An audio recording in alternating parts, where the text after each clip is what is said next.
Kodam Iskandar Muda panen puluhan ton jagung di lahan seluas 10 hektar di Desa Ulegedong, Kecamatan Sawang, Aceh Utara, Aceh pada Sabtu siang. Tanaman jagung tersebut merupakan program AM Jagong yang digalakan Kodam Iskandar Muda bersama kelompok tani untuk ketahanan pangan nasional. Sekitar 70 ton jagung dipanen di lahan seluas 10 hektar di Desa Ulegedong, Aceh Utara, Aceh. Panen perdana tersebut dilakukan langsung oleh Panglima Kodam Iskandar Muda Maijen TNI Novi Helmi Prasetya bersama masyarakat dan unsur Forkopimda Lok Semawe Aceh Utara. Meskipun proses penanaman hingga panen dilakukan di tengah musim kemarau panjang akibat fenomena El Nino, namun jagung yang dihasilkan di Aceh Utara mencapai 6 hingga 7 ton per hektar.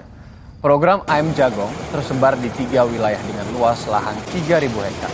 Program ini akan terus berjalan secara berkesinambungan sebagai salah satu upaya dari Kodam Iskandar Muda dalam ketahanan pangan nasional di wilayah Aceh, serta untuk menggerakkan perekonomian masyarakat.